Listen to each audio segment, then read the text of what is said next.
If you believe that, you'll believe there's pigs flying around Spa this very minute.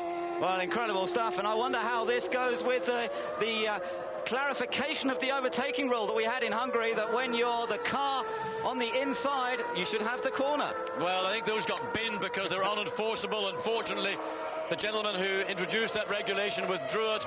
And, oh no, Damon Hill almost getting off the track as they come up into Blanchimont. The chance Hill needs now.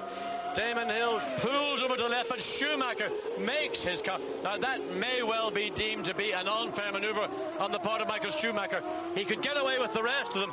That one, I would say, was blatant.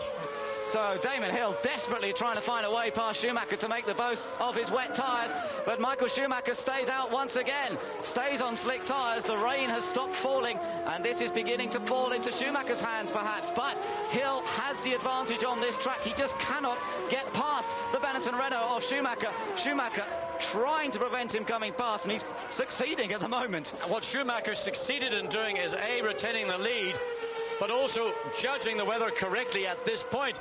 Now Damon Hill, who is not going to have the wet track that those Goodyear wet tyres really need. When the track is slick as it is, the wet weather tyre doesn't perform the way it does in real wet weather conditions. Let's watch again a repeat of what we have seen. Schumacher this time had to concede. He had to actually lose not just the corner, but drive across the corner back into second place. It was inevitable. Damon Hill will feel that justice finally has been served. He's taken the lead, but how long will it remain that the advantage that Damon Hill has will be his way? The circuit, should that rain stop, and it appears to us at start-finish line that the rain has stopped, so Damon Hill clearly will have to make a second stop. What he will try and do is put that stop into the window of his original pre-scheduled second stop, so that when he does go back in, he will come out for the last time with fuel. As we see Luca Bador go bumpity-bump over the gravel trap, and luckily avoids the barrier as he comes back onto the circuit.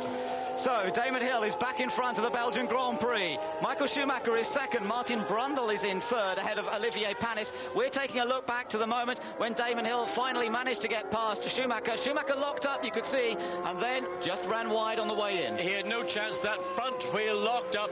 He would lose the steering. He would not slow down at the regular rate. So Schumacher hung by his own petard in that particular situation. But what a drive from Schumacher in the most atrocious and difficult conditions. If this was really, really wet, then both drivers would be on wets.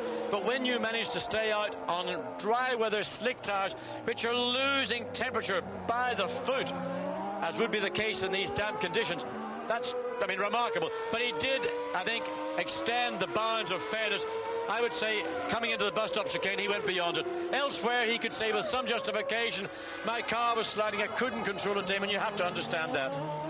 Well, that certainly could provoke some more controversy, but at the moment, Damon Hill leads the Belgian Grand Prix race, and you're riding on them at the moment with the driver who's in fourth place, Olivier Panis. It's his teammate who's ahead of him, Martin Brundle, but Damon Hill leads the race from Michael Schumacher by just under 3 seconds. Then it's Brundle, then Panis. Johnny Herbert is currently fifth, Mark Blundell is sixth. And believe it or believe it not, we thought the rain had stopped. It has begun once again to rain.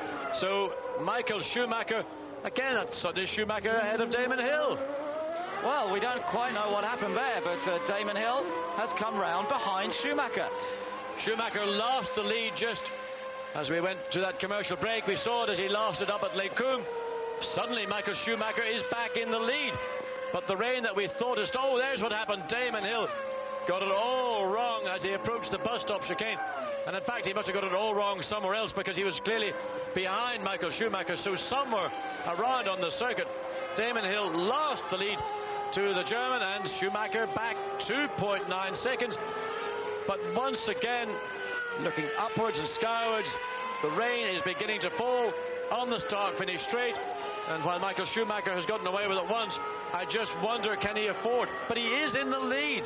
Whatever happens, Michael Schumacher is leading. This is just a race of incredible turnarounds as Michael Schumacher heads down the hill. He's back in front, and where is Damon? There he is in second place, quite a long way behind Michael Schumacher. Now, has he got some sort of problem, or was it simply a mistake, or is the track that much drier over there that it's costing him time on his wet tyres and is giving Schumacher the advantage on slicks? Well, there will be for sure some parts of the track that are much better for the slick tyre. That's where Schumacher can pressure Damon Hill.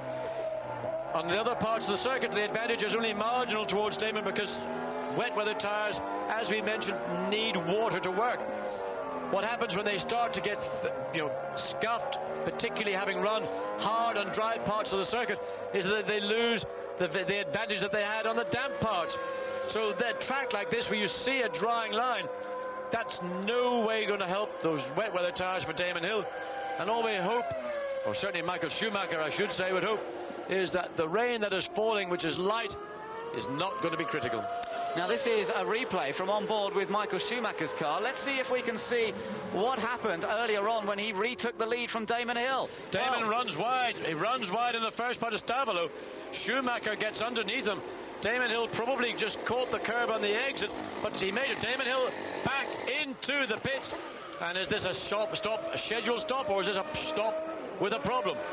Well, is he going back to slicks? That's the question, because Schumacher seems to be so much quicker on slicks at the moment. But we've got more rain again here outside our window. So let's wait and see. Not a very enthusiastic pit stop. Damon Hill out in 11.7 seconds on slick tyres.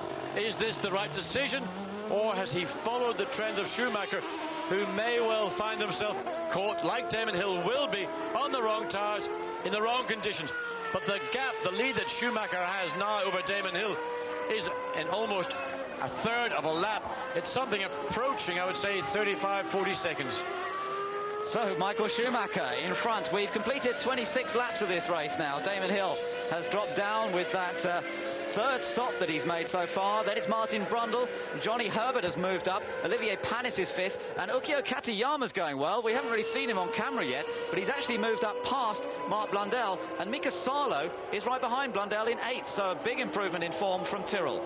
Well, judging what's going to happen by the time we get to lap 44 is nigh impossible. But one thing I think is sure, that when Damon Hill made that final pit stop, he took on enough fuel to see him to the end. That was probably the earliest moment of that window that they could get enough fuel in to get him to the end. He came back out in slicks, but in the course of doing so, the rain again falling even more heavily. Mark Blundell back out in slicks, but the rain in the pit lane is getting heavier and heavier. Well, so maybe it's just on this part of the circuit, but even so, the guys on slicks are going to start struggling on the exit of the bus stop, because it is getting wetter down here and through La Source hairpin. Let's watch Schumacher as he comes through, leading the race, about to complete 27 out of the 44 laps, and watch him down this section. This is where it's getting pretty slippery. How does the car behave under braking? Looks pretty smooth. Looks good, but he knows it's slippery. You can see the car leaving tire imprints on the circuit, and if the rain continues to fall over the next 2 or 3 laps, Michael Schumacher and everybody else on slicks, in my view, is going to be forced this time to change their mind, come in, get wet weather tyres. But again, in the case of Benetton, they want Schumacher to stay out as long as possible, hoping that he's not going to lose time to competitors, principally Damon Hill, because they want to make their last stop coincide with a tyre change that will be the right change to take them through to the end. So still plenty of action promised here in Belgium, with Schumacher leading by 31 seconds, as you can see now, over Damon Hill. It's getting wetter. I can see more brollies going up opposite us, and the question is that there you can see it on the TV screens and very clearly. Joan Villenplet has got the arrow in case they've got a problem with the radio, but he is standing, in fact, on the track side of the pit lane with the arrow to point to Schumacher to precisely the area they want him to stop. They don't want him many misunderstandings. And now on pit lane, there's Johnny Herbert coming in now. Can they get Herbert serviced and out before Michael Schumacher comes in? This is absolutely critical. Fresh wets go on, fuel goes in. They will have him in, they will have him out before Michael Schumacher comes by. They will have him in, they will have him out before Michael Schumacher comes by. But one thing is for sure, Michael Schumacher is coming in on this lap 28. Johnny Herbert out then, 11.7 seconds, his stop.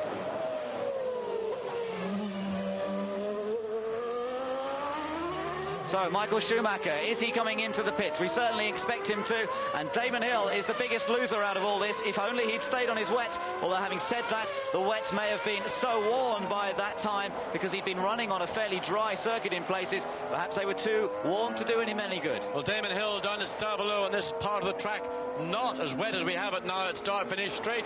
We're still waiting for Michael Schumacher to come into the pits. There is Michael Schumacher. He has gone past pit exit. He's going to continue on the track on slick tires.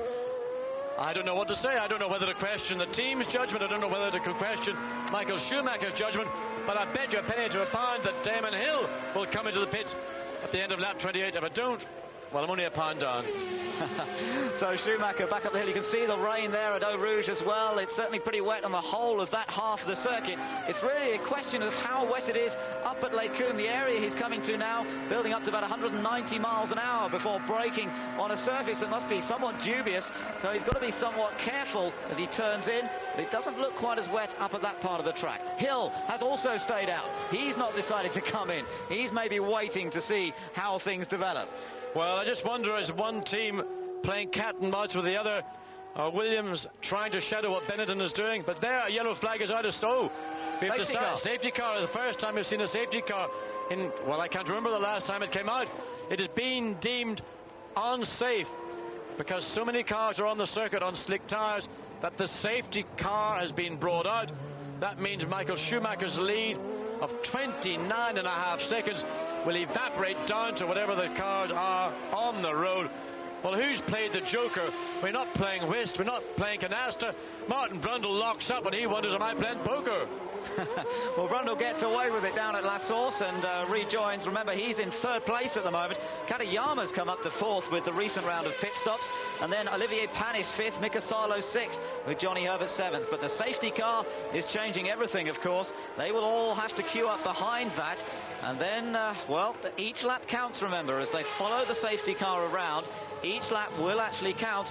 We're on lap 29 at the moment. Michael Schumacher is, anyway, as race leader. And shades of Japan, really, John. I suppose that was the last time we saw the safety car. Well, one of the difficulties, those people that have just come out in slicks, they had nice warm tyres when they left the pit lane. But running at the pace, well, there they've been waved through. The safety car is waiting to pick up the leader. But, of course, running at the pace of the safety car, which is a lot slower than a Formula One car, even on slicks, can do in wet weather conditions, those tyres are going to go stone cold.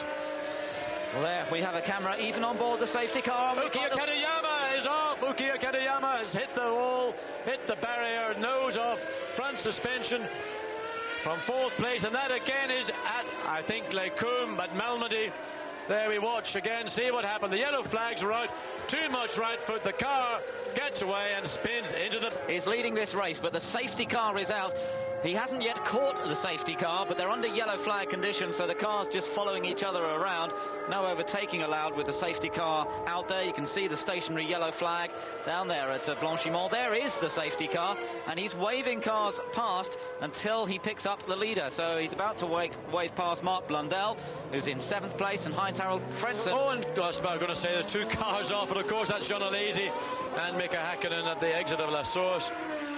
So there, look at those conditions. And this is the worst you can have at Spa-Francorchamps. Michael Schumacher comes into the pits. Now, I don't know whether you're allowed to make a pit stop under the safety car rule or not, but Michael Schumacher is in the pits. But he may have to make this stop, not because of tyres, but simply because he is out of fuel. Now, I don't know what the railing says. If the safety car is on the track and you're in behind that safety car, are you allowed to make a stop or not? Back out on wet weather tyres then, and a very quick stop once again from the Benetton crew. It didn't seem to take them long to put the necessary fuel in. And Damon Hill also into the pits. This is his fourth stop, remember, having to put that extra stop in earlier on to switch to slicks from his wets. And, well, it all went against him, really. But now he will have another chance because they will all close up behind the safety car. Right front wheel problem, the nut. I think they've got a cross thread. Are they satisfied that that wheel nut is in place? They must be. The car is back out, but 13.2 seconds, a couple of seconds more than necessary. But of course, while this race is under the safety car, it is pretty meaningless because very shortly indeed the lead car will catch up to that safety car, assuming that they can now run sufficiently quickly. And look, the safety car is at the end of the straight, coming down into the Ravage. We still wait to see where Schumacher and Pedro Diniz, that he was part of that group. So, safety car, well, it really has been an incredible race so far. Just trying to catch up with everything that's going on. We've got 30 laps of the race completed now, 44, so 14 laps to go. Each lap still being scored, of course. And let's have a quick look at the classification. Schumacher leading from Damon Hill, both having just made a pit stop. Martin Brundle third, Olivier Panis fourth, then Mika Salo in fifth place in the Tyrrell. Then it's Johnny Herbert in sixth place. Behind Johnny is Rubens Barrichello, then Mark Blundell, Heinz-Harald Frentzen, Pedro Lamy, Jean-Christophe Bouillon and Ukio Katayama. But Katayama, we've seen, is out of the race. He's still dropping down the order as the laps are being ticked by. So Pedro Diniz being waved by, but Michael Schumacher now must hold station. So poor Pedro Diniz is going to have to do a lap on his own to catch up to this train of cars. Roberto Moreno, of course, will remain behind Michael Schumacher. We don't know in relation to the rest of the traffic where Damon Hill happens to be. So at least safety car finally found Michael Schumacher, race leader. One wonders why that car was sent out so early. Was it because conditions were deemed to be so bad that it was safer, regardless of where the race leader was, to get the safety car out, to get those yellow stationary flags out, to get the control of this race and to prevent any more incidents such as we saw with Katayama?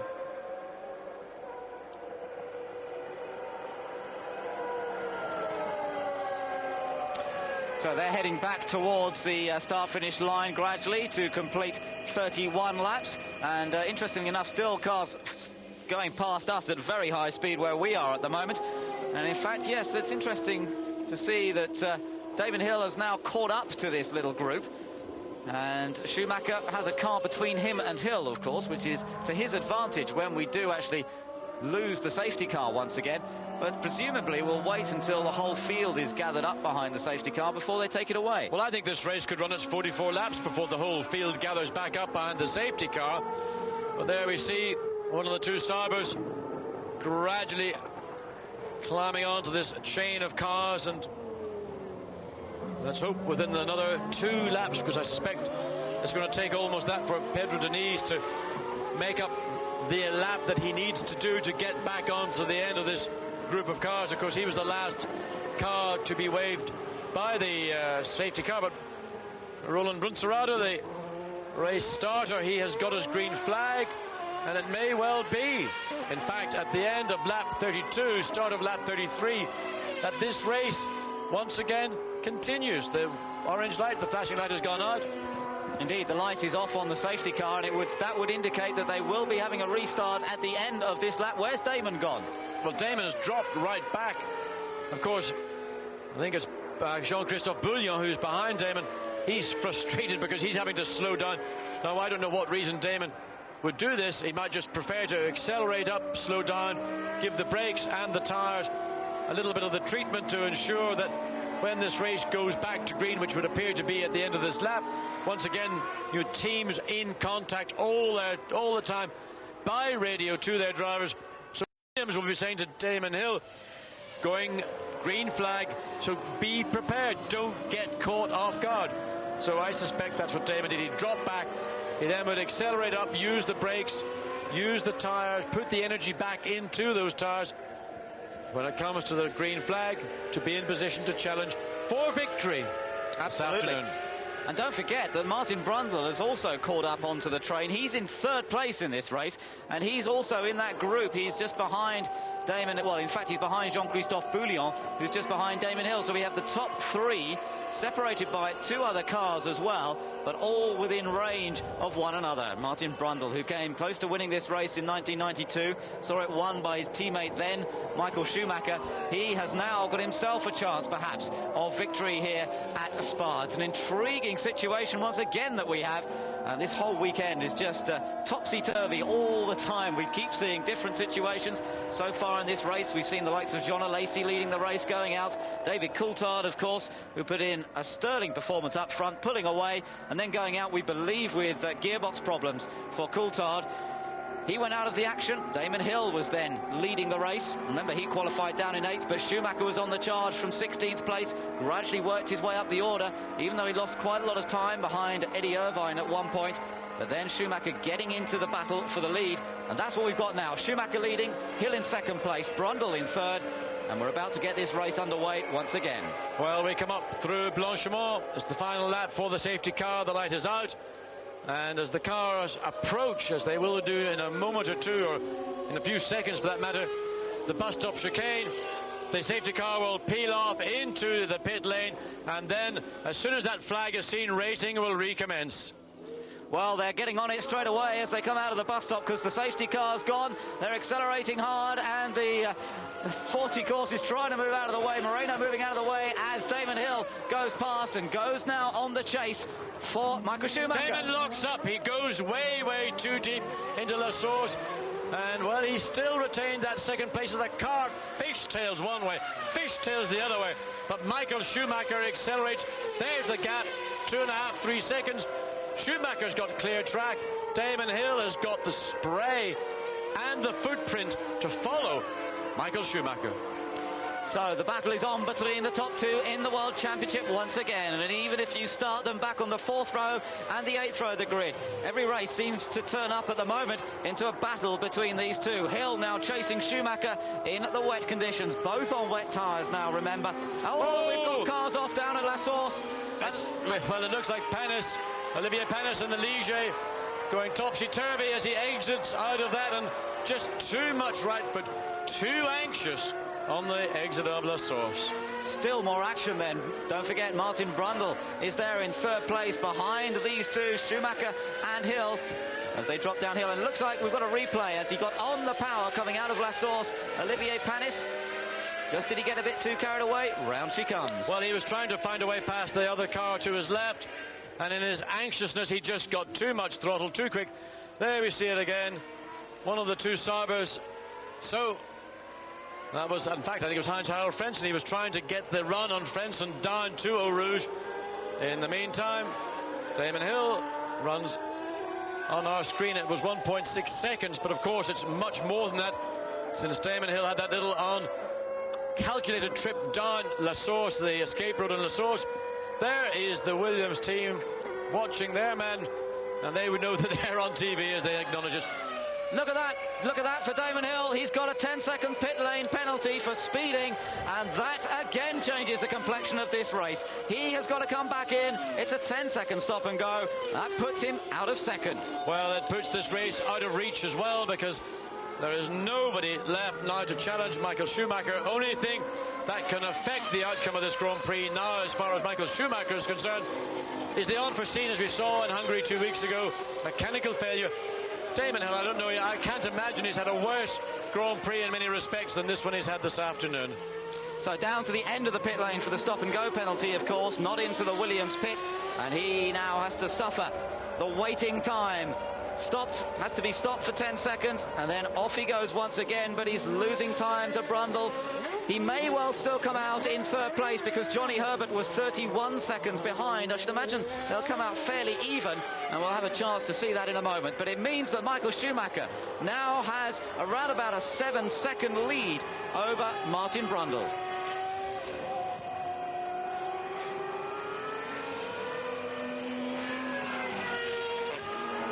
And you're looking at Mark Blundell. He's in 4th place, but there's quite a battle going on for that 4th place. Not far behind him, you can see Heinz-Harald Frentzen, and then Johnny Herbert also in picture. Herbert in 6th place. Behind them, it's Rubens Barrichello and Mika Salo. But let's just remind you up front, it's Michael Schumacher who leads this race with 34 laps completed. Martin Brundle is 2nd, and Damon Hill in 3rd place, having suffered that 10-second stop-and-go penalty. Well, so much has happened in such a short space of time here at Spa. And Damon Hill, who is in total control of this Grand Prix at the quarter to half stages of it. But now, all interest focusing on this battle going on for 4th place, with Mark Blundell in 4th and Heinz-Harald Frentzen in 5th. Johnny Herbert, the early race leader, in 6th. And Rubens Barrichello looking to find at least one more point in this year's championship, but back in 7th. He's got to get on terms with Johnny Herbert. And that is not going to be easy, A, in these conditions, and B, when you're fighting for the last point.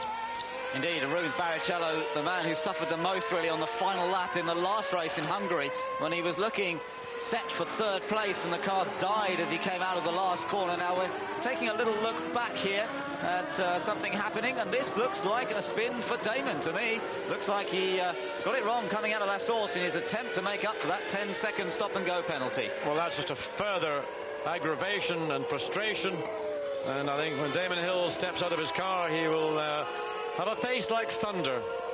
Indeed, he's seeing Michael Schumacher possibly increasing his championship lead quite considerably once again. Hill in third place, remember, and he's quite a long way behind Martin Brundle in second. The gap between them is 13 seconds currently, so Damon has a lot of work to do in terms of even trying to get second place. So it looks like he's more likely to be getting 4 points rather than the 6 points for second, and with Michael Schumacher taking 10, it's another 6 advantage, which means an advantage of 17 in total for Schumacher if they stay as they are now. Well, 8 laps remaining, and there's some 13 seconds of a gap between Martin Brundle in second and Damon Hill in third. And I have to say, if conditions are to remain as they are, there's the second place man, Martin Brundle.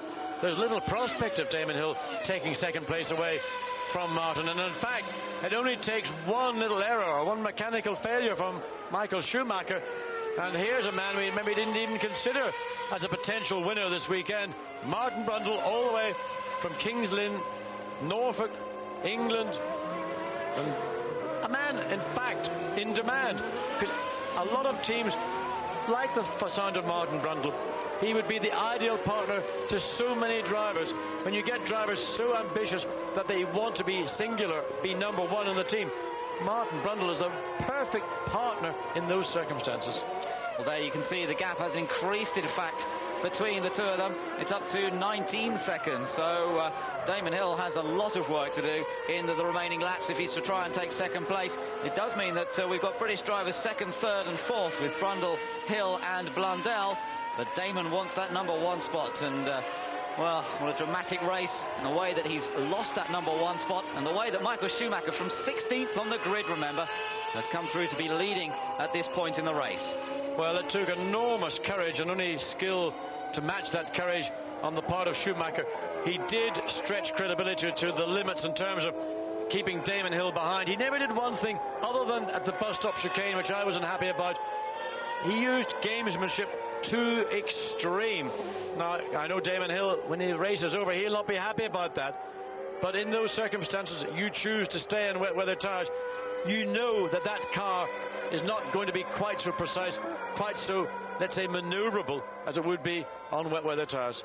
And then, of course, the safety car coming out and allowing them to come together anyway when the gap had increased to around 30 seconds. So I suppose you can say, to a certain extent, that evened the score a little bit between them. There you can see Schumacher slithering his way into La Source. But interestingly, Schumacher coming into La Source, staying on the wet line, not going on to the racing line. Now, that may be because he thinks and believes and knows there's more grip under braking by doing that. Not the ideal entry to the corner, but if it's safer, more secure, then he's going to do that. And that's what a driver in these circumstances must look at. You've got to explore options, because if they help you, then use them. Across the line has just gone third place man Damon Hill. He's narrowed that gap actually quite considerably to Martin Brundle on the last lap, and in fact Damon did a faster lap than Schumacher, a 19.067. Schumacher's a 19.4, and that's 4 seconds faster than Martin Brundle. So Hill is on a charge, there's no doubt about it. He wants to try and get to that second place, but with, what have we got, 8 laps, less than 8 laps remaining now, a lot of work to do. Well, Martin Brundle's last lap uncharacteristically slow, so one maybe assumes he had either a car in the way, or he himself might have had a little bit of an off moment, and we wait to see at the end of lap 37 whether that time from Martin Brundle reflects the real time or he has a problem.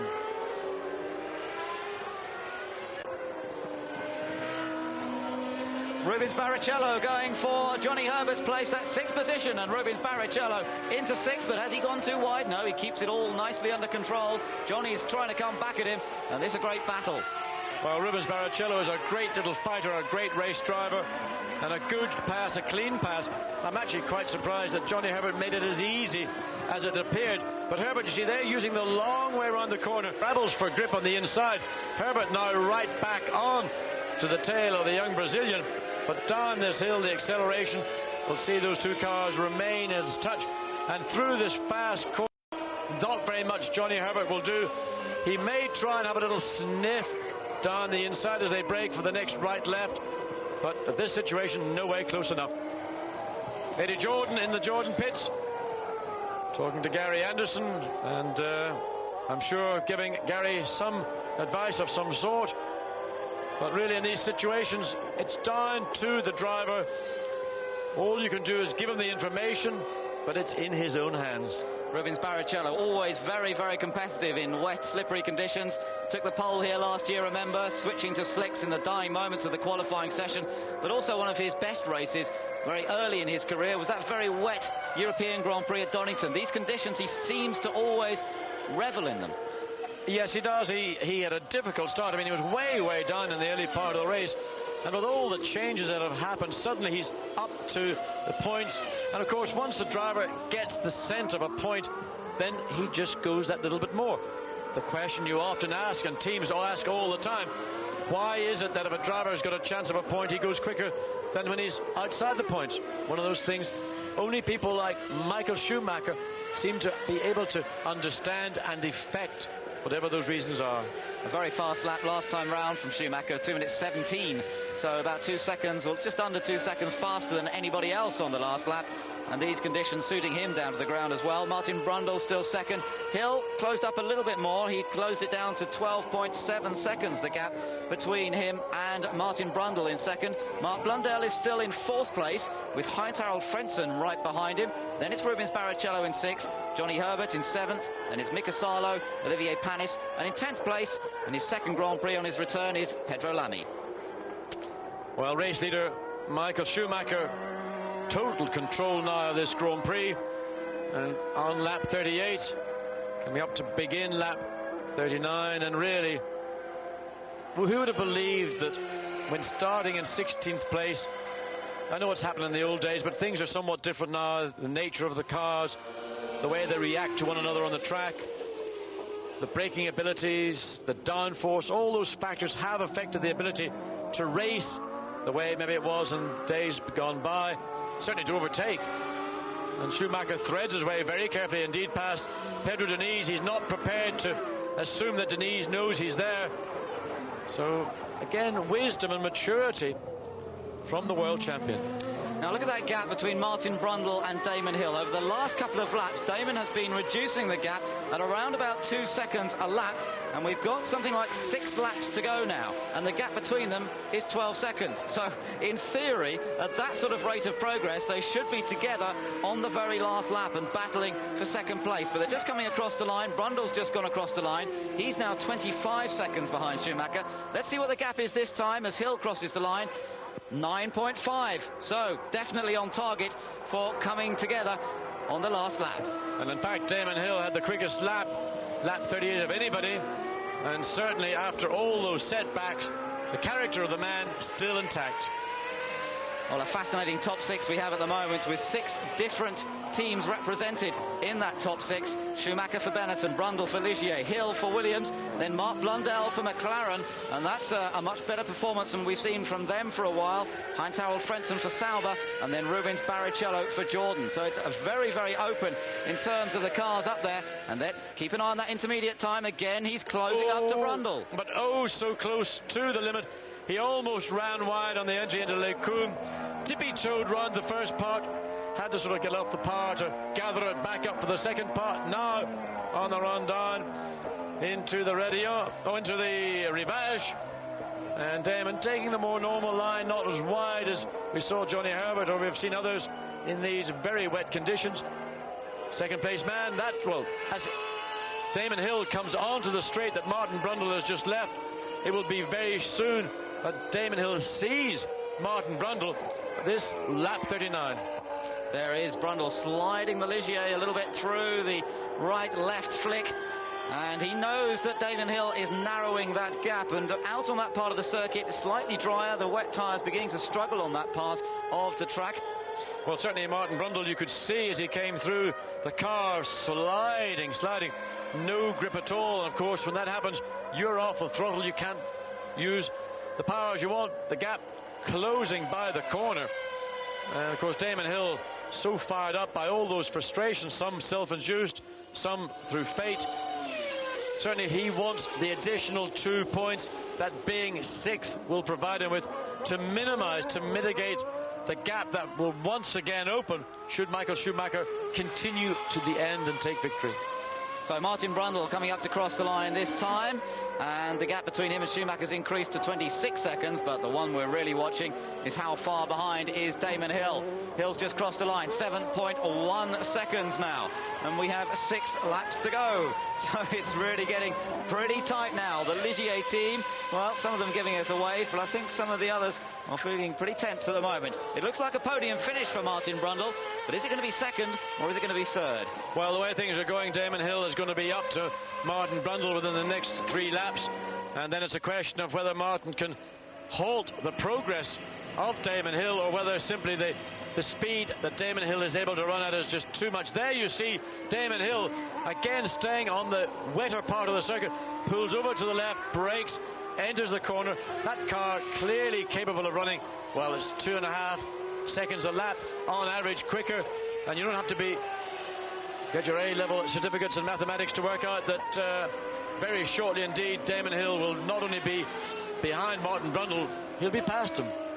He'll be challenging, but Martin Brundle is not an easy driver to pass, that's for sure. Very experienced, one of the most experienced drivers out there. In fact, he's in his 138th Grand Prix this weekend, and he's trying to match his best ever previous result. In fact, he was second last year at Monaco, but can he take second here at Spa for Ligier? It would be their best result of the year, that's for sure, and he will be defending that position pretty well, I should think. Well, he'll do the best he can, but of course, when somebody's charging that much quicker than you, it is difficult. It's a question of really whereabouts Damon Hill waits. I mean, the obvious place to do it is on the straight up to Les Combes, alternatively to try and do it on the uphill return to the pits, up through the Blanchimont, and then under braking into the bus stop. Those are going to be, in my view, the 2 best shots that Damon Hill will have to put an attack onto Martin Brundle. But of course, he's got to get there and then put it on him. So Martin Brundle still being chased down by Damon Hill. Let's just run through the order. Schumacher leading from Brundle and Hill. Then Mark Blundell still in 4th place, with Heinz-Harald Frentzen just 1.5 seconds behind him. Rubens Barrichello then in 6th place. And then Johnny Herbert, Mika Salo, Olivier Panis in the second of the Ligiers, and Pedro Lamy. But 5.8 seconds. Damon locks up. Damon Hill locks up coming into La Source. Once again, we've seen Damon Hill run too hard, too fast, locks up. Now, what he ought to do is what Michael Schumacher has been doing. Stay on the right. There's more grip there. The track hasn't got any oil or any rubber or anything else. You can see how much he brakes coming into the Eau Rouge. The cherry red glow from those carbon fiber brakes. Damon brakes heavily into Eau Rouge in these conditions. I have to say, if I was in his place, I would be doing the same. Not surprising with the track conditions as they are, but he's still managing to close up that gap to Brundle. The next intermediate, the gap has again come down by nearly a second. It's down to 5 seconds now, but we have less than 4 laps to go, so it really is hotting up nicely. And there is the battle still for 4th place, Mark Blundell versus Heinz-Harald Frentzen. These two have stayed fairly constant over the last few laps, but is Frentzen going to put in a final charge over these remaining laps? Well, a lot again at stake. 2 young drivers, Mark Blundell, who's done a great job this year, both in testing and in races for the McLaren Mercedes-Benz team. Heinz-Harald Frentzen, another driver who appears to be in demand, in spite of appearing to have a valid contract with the Sauber Ford team for 1996. But that gap closing down, Frentzen getting ever closer to Mark Blundell. Now, with Heinz-Harald, one has to think if he sees a gap, he's going to take the chance and go for it. Mark Blundell will defend it, but Frentzen looks down the inside. Can he do it? He's going to get very close. They're avoiding contact. Will they both get around side by side? Mark Blundell, well done, Mark. You resisted the challenge. But that is an example of what I say about Frentzen. Show him an opportunity and he will take it. Good wheel-to-wheel racing once again, though. Both of them getting through side by side. That's what motor racing is all about. That's what we want to see. And both of them surviving to carry on the battle. And let's hope this battle goes all the way to the checkered flag. Well, it's going to go all the way up to the bus stop chicane, because Frentzen once again is lining up Mark Blundell. Both lifting off for the second part. It depends who gets on it sooner. Look at Frentzen coming up alongside, side by side, under braking. Is he too quick? Is he getting in? He got in clean. Mark Blundell left, no choice. Great pass by Frentzen. We want to see more motor racing like that. Instead of being namby-pamby driving around one after the other, let's have real motor racing. I love it. Well, there it is once again. Frentzen with the inside line. The car snaking under very late braking, but he judged it to perfection. He didn't go in too fast, and it made the car run wide through the corner. And all Mark could do was slot in behind him and say, well done that time. I'm down to fifth. Interesting. That was horsepower. Although the two cars were quick through Blanchimont, that was horsepower. Look at that. You can see the two in the same picture now. Martin Brundle and Damon Hill. And there's more rain falling as well. Yes, as we said, the rain begins to fall as heavily as it's done throughout this race. Now, whether that will be a factor, because many people who've been on their wet weather tyres for quite some time will have found that those nice, sharp edges that the wet weather groove tyre has have become dull and rounded. So the cutting edge of that wet weather tyre isn't doing an awful lot of cutting, but it will be doing a bit of sliding. It will indeed. And there is Damon Hill sliding as he heads downhill towards Pouhon. This very quick left-hander, but Martin Brundle very much in his sights now. We're on lap 42. Michael Schumacher leads with the battle for second place really hotting up. They might be some way behind Schumacher, but Damon Hill needs to try and get those 2 extra points by finding a way past Brundle. Denise, of course, is going to be a factor. Martin Brundle will want to get past him. He will try and do it between the two parts of Stavelot and then put Damon Hill in the slightly disadvantageous situation of having to wait until he can see clear road. We don't know whether Martin Brundle achieved that, but one thing is for sure, out of the corner he will be ahead, and Damon Hill will probably come up against Denise either in the bus stop or certainly just after it as they go past start-finish straight and up into La Source. Just 2 laps to go for race leader. That gives you an idea. Schumacher's already crossed the line as these two come into the bus stop chicane. Brundle just squeezes past Denise, but what about Hill? Can he get through? Well, Denise has blocked unintentionally Damon Hill. The very thing we thought would happen has actually happened in a worse situation than we could have imagined. Damon now uncertain as to what Denise hasn't a clue whether he's Arthur or Martha at this stage. He just wants to get out of the way as quickly as possible, and who would blame him? Difficult situation, especially in the rain, when it's so hard to see in the mirrors behind anyway as to who's there. And Martin Brundle and Damon Hill continue their battle, plunging downhill, building up again to about 180 miles an hour as they go into Eau Rouge corner. And now Brundle will be beginning to see Damon Hill in his mirrors. And Damon, very quick into Eau Rouge, runs a little bit wide, has to check and pull the car back to get through the radio, but now picking up the slipstream, or the spray, or both. Brundle goes left, goes right, comes back to the left, but there is the distance between them. It is nothing, and Damon Hill clearly the quicker of the two cars all round the circuit. Anywhere where there's a corner, Damon Hill able just to draw that much closer to Martin Brundle. And now we have to wait and see what is the character of Martin Brundle. How strong is Damon Hill? Is Damon Hill going to be forceful? Is he going to say, out of my way, Martin Brundle, I'm coming through? Martin, made of stern stuff, being a Grand Prix driver in Tyrrell in 1984, dropped in and out of Formula One, won the World Sports Car Championship, is the enfant terrible, let's say, of Tom Walkinshaw. Tom Walkinshaw has nurtured his career even during the times when Martin Brundle was not driving a Walkinshaw run, entered, prepared, designed, manufactured, whatever car. So the battle still to go with Michael Schumacher coming around soon to finish his last lap, or to start his last lap rather, and these two about to also, but the battle for second place is so tight between these two now. Damon Hill has about 5 miles now, 4.3 for the 1 lap, plus the remainder of this lap in which to try and take second place. And Damon ran very wide at the exit of Stavelot, got the rear wheel onto that red and white painted curb. But coming up to the bus stop, Martin Brundle moves over to the middle of the road. prevents Damon Hill getting around one side or the other. In the meantime, race leader Michael Schumacher comes for the final racing time through Eau Rouge in the lead. The gap over 27 seconds. The battle for second place, there you see it. Martin Brundle stays on the right. That's the better place to break. Damon locks up. He almost touches. And again, Damon, in his anxiety to get past into second place. But now they charge, they plunge down from La Sauce, down into Eau Rouge, flat out in third, fourth, fifth, sixth gear, brake down to fifth gear, back on the power. No cherry red glow from those carbon brakes this time. This is for real. It is now or never. Damon Hill has the best chance in this battle with Martin Brundle to take second place. Will he be able to do it? He's got ahead. He is ahead. He has got second place. And that was a battle that, well, we never thought we were going to see the end. Well, Brundle wide. Brundle good braking too late to try and hold off Damon Hill. Where is Brundle? He's still there, but he really fought it out to the last moment. But Hill goes through. He's into second place. Oh, Brundle on the curb there. Did he survive that moment? We can't see him in the back of the picture at the moment. Martin got onto the curb. We believe he did survive it, but we have to have confirmation.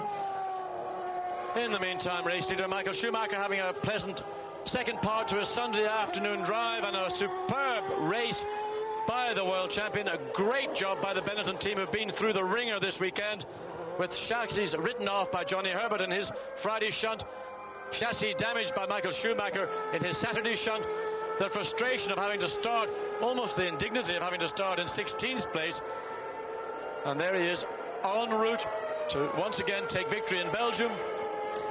So Michael Schumacher heading down towards the bus stop chicane, and well, let's get that picture changed, because he's about to come through to win at the Belgian Grand Prix. He won it last year, or so he thought, only to be disqualified afterwards. He won here his first ever Grand Prix in 1992, but he's coming through to win the Belgian Grand Prix of 1995 and take a 15-point lead in the World Championship. The Benetton crew can hardly believe it. What an incredible race from Schumacher. Well, I think that is one of the greatest races we've ever seen from Michael Schumacher.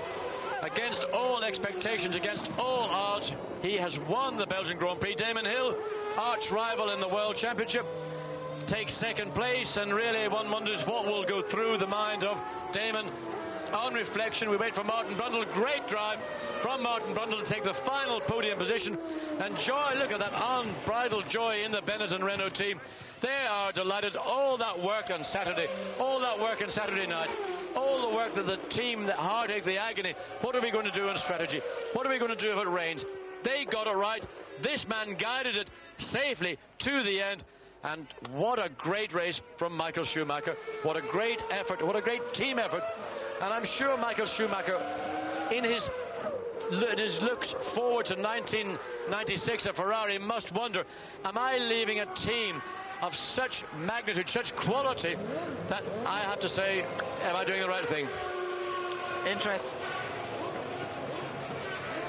Interesting there, Damon Hill just wandering over to Michael Schumacher. I wondered if he might be not able to do that after they're battling in the middle part of the race, but Damon obviously pretty satisfied with the way things went in that battle, and they're having quite a little conversation there. Well, I think that conversation may not have been the most complimentary of conversations. Damon clearly aggrieved by some of Michael Schumacher's driving tactics in the middle part of the race, when Damon was clearly capable of lapping quicker, but he kept Damon Hill behind him. And I think the word in the air was, sunshine, if you ever do that again, it'll be the last time. I don't think the expression, the body language that Damon Hill is showing us is that of joy. He is frustrated, he's very angry, he feels he ought to have won this race by a country mile. The results are that Michael Schumacher is first, Damon Hill second. Martin Brundle third, and he certainly looked delighted as he got out of the car there, as well he might. Heinz-Harald Frentzen fourth, Mark Blundell fifth, and Rubens Barrichello this time taking the final point after that disappointment in Hungary, with Johnny Herbert just out of the points in seventh place, and Mika Salo then in eighth. Let's have a look down through the order. You can see the gaps there behind Schumacher, backing off on that last lap and winning by 19.4 seconds, with Hill, Brundle, Blundell and Barrichello the point scorers. Johnny Herbert, Mika Salo, good performance from Salo, finishing the race once again, with Olivier Panis and Pedro Lamy next. Well, Michael Schumacher clearly happy, and I think he's got every reason to be. That was a magnificent drive and reminiscence of what we've seen from other great drivers in the past, most notably Ayrton Senna. And here at Spa, in fact, on many occasions we saw Senna do a similar thing. He refused to acknowledge that the circuit was wet. He stayed out in slicks, and that decision ultimately is what led to Michael Schumacher walking proudly to the winner's podium. Well, there he is. Delight for Michael Schumacher after one of his most impressive victories to date. Damon Hill second, Martin Brundle third. But let's just spare a thought also for the disappointed drivers today. Quite a few of them. John Alesi was leading this race. Johnny Herbert was leading it at one point. David Coulthard led it for quite a while. And Mika Häkkinen went out very early on as well. But at the end of it, these three survived. And it's great to see Martin Brundle up on the winner's podium. He's got as many chins as I have these days. But Martin, still a fine driver, and many more racing miles left in him.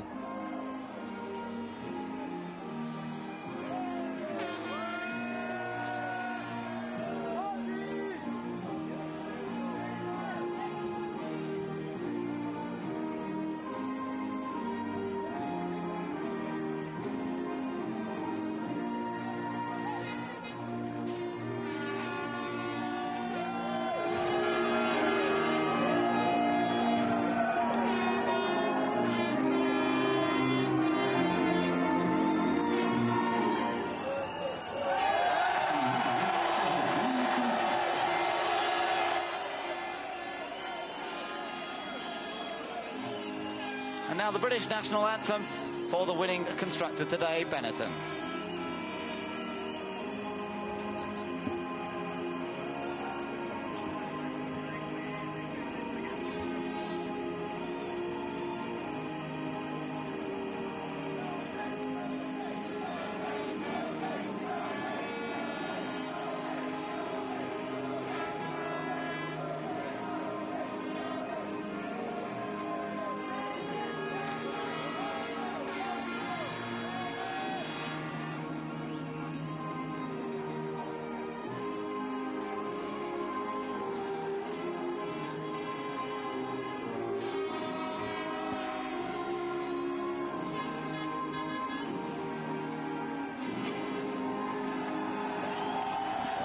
And just a look at the pictures of their faces. Quite some contrast there between Michael Schumacher and Damon Hill.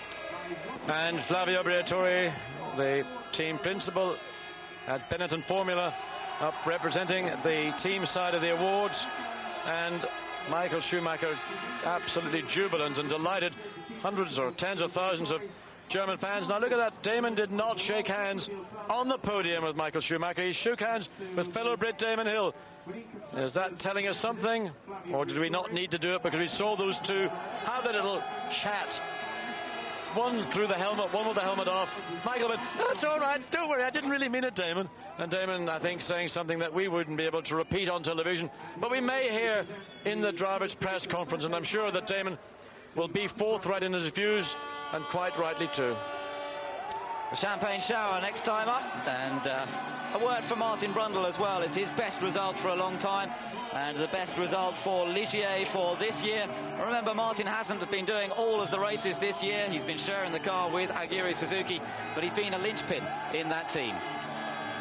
Well, Martin Brundle, as I mentioned, a man who is in demand, and Flavio Briatore, who is indirectly his boss. And look at that, Michael Schumacher, so delighted. Flavio ended their lead over Williams, and it's now a gap of 10 points between these two. It's a tight tussle in the constructors' title, and certainly for Michael Schumacher, well, he opened up his advantage once again in the Drivers' World Championship. He's now on 66 points, with Damon Hill back on 51 points, and the gap now up to 15 with the next race in sight, the Italian Grand Prix at Monza. There again, a quick check through the results, and there you see fastest lap in the end going to David Coulthard, the leader of the race in the early part and the driest part of the race as well. That was before the rain came down, but David Coulthard going out very early on, and therefore not managing to score on this occasion. Just interesting to compare the time it took for this year's Grand Prix against that of last year when it was dry. Damon Hill's winning time was 1 hour 28 minutes 47.1 seconds, so conditions pretty bad, but that's still a very fast pace considering how difficult circuit conditions were. Yes, indeed. Looking down at the list of retirements there you can see the key ones, Hakkinen, Lacey and Coulthard, right down at the bottom of the list in terms of being the first retirements, and they all had a chance of at least standing on the podium here, but it wasn't to be, and the podium going to Schumacher, Hill and Brundle. Heinz-Harald Frentzen, his 4th place. Well, he's in the points yet again, John, and he's really developing a good reputation this year, not only as being quick but as being a finisher. Very important if you want to make progress as a driver. So Frentzen getting that final of the 3 points for 4th place. So let's listen to hear what these 3 gentlemen have to say after their afternoon's Michael. entertainment. Extraordinary race and a brilliant result from you. From 16th on the grid, did you really believe you could win this one? Not really, I have to say. I knew it's going to be possible to drive certainly in the points and even probably on the rostrum, but to be first, no, I didn't believe this, particularly in the way it happened with the advantage I got in the end. No, I wasn't really thinking of that at all. The race was really won by you staying out on slicks at half distance. How difficult a decision was that to make? Bloody difficult, I tell you, because you didn't know, is it going to rain heavier or is it going to rain or is it going to stop? And to drive in the circumstance with slicks, it was bloody difficult just to keep the car on the straight on the circuit. A couple of times it snapped a bit, and that was pretty difficult. But it was my choice to stay out on slicks to make up my disadvantage I had up to that time, and it paid out. And I think after that the team has done a very good strategy again to put me in when the pace car was out, change tyres, change the right tyres. It was a great effort of all of us, I think. Well, Damon, you salvaged 2nd place from a race which promised so much, and during which you seemed to face every conceivable difficulty. Yeah, I had this stupid pit lane speed 10-second penalty. I mean, you know, it would have been a great race. I was behind Michael. He had something like 14 laps to go, and I had to come in for a 10-second penalty. So it's a bloody shame, really. But you know, I think that the conditions were very, very tricky. Michael drove a stupendous race to come and win from where he was on the grid. I'm just sorry that I wasn't able to be there at the end to give him a race, and as you probably saw, we had some pretty hairy moments there. I must say I'm not satisfied with being driven into.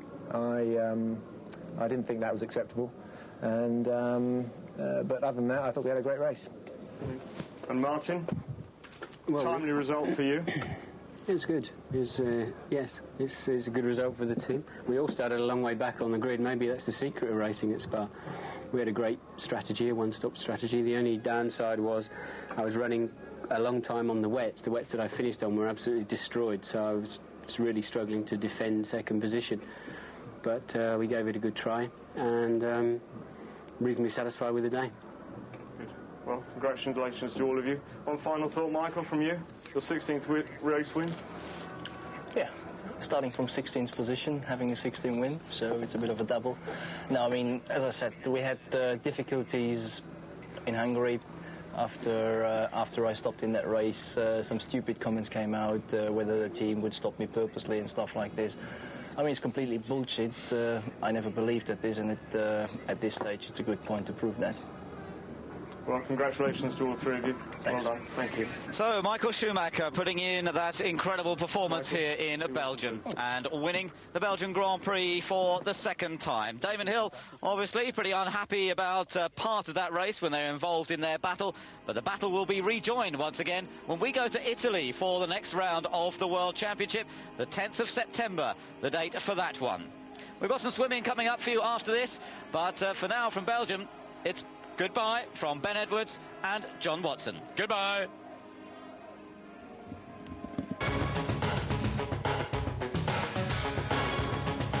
Formula One was brought to you on Eurosport by Ford, Formula One's most successful team.